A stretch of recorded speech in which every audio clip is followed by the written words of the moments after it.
आज श्रीनगर में ये सड़क के ऊपर जो प्रोटेस्ट हो रहा है, जो हमारी बच्चियां कल में 2 बच्चियां, एक मनमीत एक धनमीत, 2 बच्चियों का जबरन गन पॉइंट के ऊपर अगवा किया गया, उनका निकाह पढ़ा गया और 50 साल के आदमी के साथ पढ़ा गया। धनमीत मैं हूँ। मेरा मसला आज का नहीं है। मैं 2012 में कन्वर्टेड हुई हूँ। 2014 में मेरे निकाह हुए हैं मेरे बैचमेट मुजफ्फर के साथ, जो मेरी और उसकी रजामंदी से हुए हैं। ये उन लोगों के ये लव जहाद है। मुझे समझ नहीं आ रहा है वो ये क्यों बोल रहे हैं गन पॉइंट पे रखा गया है। हम कोई छोटे बच्चे नहीं है, मैं कोई छोटी बच्ची नहीं हूँ, मैं 28 ईयर्स ओल्ड गर्ल हूँ। मेरे को कौन गन पॉइंट पे रख सकता है। नमस्कार आदाब दोस्तों, हिंद वॉइस में आपका स्वागत है। मैं हूं इकराम।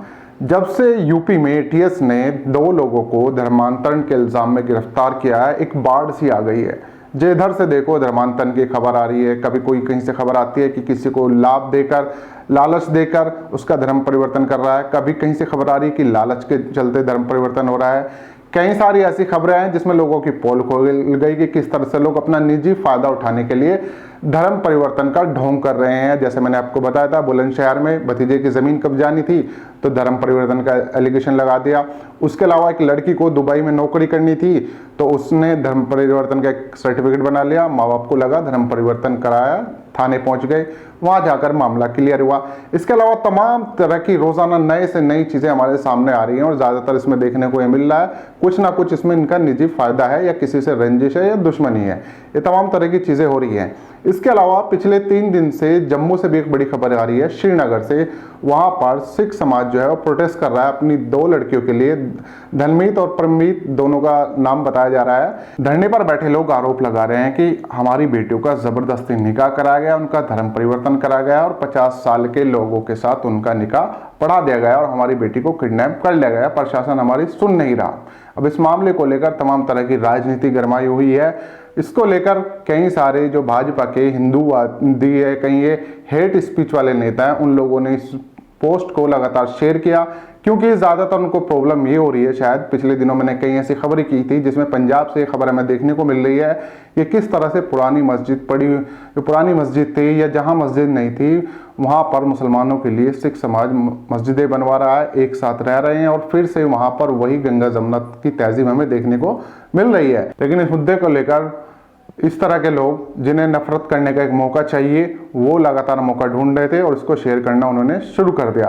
अब इसमें एक लड़की सामने आई है, उसने आकर सारी पोल खोल के रख दी। आप लोग चाहें तो उसकी जुबानी सुन सकते हैं। जैसा कि आप लोग देख रहे हैं 2-3 दिन से एक वीडियो वायरल हो रहा है जिसमें सिख कम्युनिटी कह रही है कि हमारी 2 बच्चियां धनमीत और मनमीत मिसिंग हैं। जिसमें मनमीत को तो ये वो बोल रहे हैं कि उन्होंने मनमीत को रिकवर कर लिया है और धनमीत जो है, धनमीत स्टिल मिसिंग है अभी भी। धनमीत को हमें दिया जाए। और उनकी जो स्टेटमेंट हुई है वो गन पॉइंट पे हुई है, बल्कि ऐसा कुछ भी नहीं है। धनमीत मैं हूँ।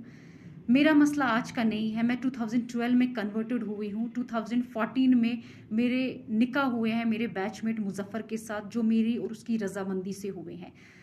उसके बाद 6 जून 2021 में अपने घर से निकली। मैंने अपने घर में कॉल भी किया कि मैं अपनी मर्जी से निकली हूँ, मुझे ढूंढना नहीं। और विदिन 2 घंटे में पुलिस ने मुझे लोकेट कर दिया और सदर पुलिस स्टेशन बागात ले आए। उसके बाद एसएचओ ने मेरा स्टेटमेंट लिया, जो मेरा स्टेटमेंट सिर्फ ऑरल ले रहा था। मैंने उसको ये बोला, आप मेरा स्टेटमेंट रिटन कीजिए, आप जो मैं बोल रही हूँ आप रिटन कीजिए। मैं उनको ये बता रही थी 2012 में मैं कन्वर्टेड हुई हूँ, 2014 में मेरे निकाह हुए हैं, मेरे डॉक्यूमेंट्स हाई कोर्ट के हैं, आप एक बार डॉक्यूमेंट्स चेक कीजिए मेरे। और इतना सब कुछ सुन के भी लड़के को लॉकअप में डाला गया था, उसके ऊपर एक्ट्स और चार्जेस लगा दिए गए थे। मैं उनको बार बार बोल रही थी कि मेरा 2012 में कन्वर्टेड हूँ मैं। देखिए उन्होंने मेरे डॉक्यूमेंट्स चेक भी किए, स्टिल उन्होंने मेरी फैमिली को मुझे हैंड ओवर कर दिया। और उसके बाद ही नेक्स्ट डे 7 को मेरी फैमिली मुझे यहाँ से जम्मू ले गई।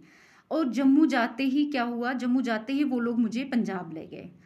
पंजाब में मेरे को अलग अलग फेडरेशंस मिलने आ रहे थे, वो मेरे को ब्रेन वॉश कर रहे थे। वो वहाँ पर मेरे को ये समझा रहे थे कि आप जो स्टेटमेंट है वो अगेंस्ट देना, लड़के के फेवर में नहीं देना। मैं वहाँ पर भी सबको यही बोल रही थी कि लड़के ने मेरे को कोई किडनैप नहीं किया है, मैं अपनी मर्जी से आई हुई हूँ। मैं उनको बार बार कहती थी आपने कोई 16 साल की बच्ची पकड़ के नहीं लाई है, मैं एक मैच्योर गर्ल हूँ और मैं एक एडुकेटेड गर्ल हूँ।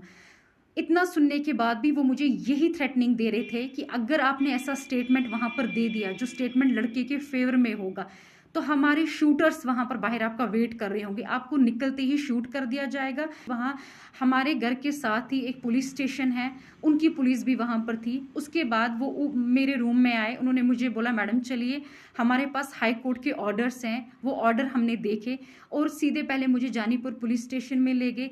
जानीपुर पुलिस स्टेशन के बाद उन्होंने मुझे जानीपुर SHO ने मुझे हैंड ओवर किया कश्मीर पुलिस के हवाले। और उन्होंने को बोला, जब सब उन्होंने हाई कोर्ट के ऑर्डर्स देखे, हाई कोर्ट के डायरेक्शंस देखे, तो उन्होंने बोला आप लड़की ले जा सकते हैं। और उसके बाद ही हम आगे हम यहाँ पर पहुँचे, मुझे वुमेन्स पुलिस स्टेशन में रखा गया। वहाँ पर मेरे को ना कोई मिलने आया, ना मैं किसी से मिलना ही चाहती थी। मुझे समझ नहीं आ रहा है वो ये क्यों बोल रहे हैं गन पॉइंट पे रखा गया है। हम कोई छोटे बच्चे नहीं हैं, मैं कोई छोटी बच्ची नहीं हूँ, मैं 28 ईयर्स ओल्ड गर्ल हूँ। मेरे को कौन गन पॉइंट पे रख सकता है? सो प्लीज़ आप इसको माइनॉरिटी का किस्सा मत बनाइए, इसको इतना बड़ा पॉलिटिकल इशू मत बनाइए। जो चीज़ अपनी रजामंदी से हुई है उस चीज़ को प्लीज़ आप लोग पॉलिटिकल इशू और रिलीजन इशू मत बनाइए। Okay, thank you.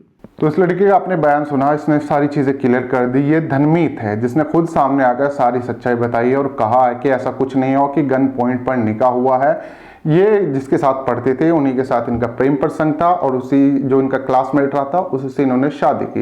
यानी इसने तमाम तरह उन लोगों की पोल खोलकर रख दी जो नफरत और प्रोपगेंडा लगातार फैला रहे थे और एक कम्युनिटी को बदनाम करने का काम कर रहे थे। देखिए, जबरदस्ती किसी का धर्म परिवर्तन कराना ये सच में अपराध होना चाहिए और ये अपराध है भी, कानून इस पर बने हुए हैं। लेकिन जो अपनी मर्जी से अपनी जिंदगी जी रहा है उसको संविधान पूरा हक देता है। उसे सुप्रीम कोर्ट ने कहा कि वो अपनी मर्जी से आजादी से वो अपनी मर्जी से अपनी जिंदगी जी सकता है। लेकिन यहाँ पर लोगों को बहाना चाहिए क्योंकि इलेक्शन कहीं ना कहीं नजदीक है और उस वक्त सबसे बड़े सूबे में, देश के सबसे बड़े सूबे में यानी कि सबसे बड़े स्टेट में चुनाव है, तो उसको लेकर तमाम तरह की गर्मा गर्मी का माहौल वैसे है। तो ऐसे में ये मुद्दे लगातार उठाए जा रहे हैं ताकि एक तरह से ध्रुवीकरण का कार्ड खेला जा सके। लेकिन यहाँ पर ज़्यादातर मामलों में ऐसा देखने को मिल रहा है कि जिन बच्चों पर यह आरोप लगता है वो सामने खुद आ जाते हैं। जैसे इसमें धनमीत सामने आई है, उन्होंने कह दिया कि कोई मिसिंग नहीं है, किसी के गन पॉइंट पर कोई निकाह नहीं हुआ है, जो कुछ हुआ उसकी अपनी मर्जी से हुआ, इसने बहुत साल पहले कन्वर्ट किया था। ये सारी चीज़ें उसने आकर बता दी। अब आप लोग क्या नीचे कमेंट कर सकते हैं दोस्तों, साथ ही इस खबर को ज़्यादा से ज़्यादा शेयर कर सकते हैं। मिलते हैं फिर किसी और एपिसोड में।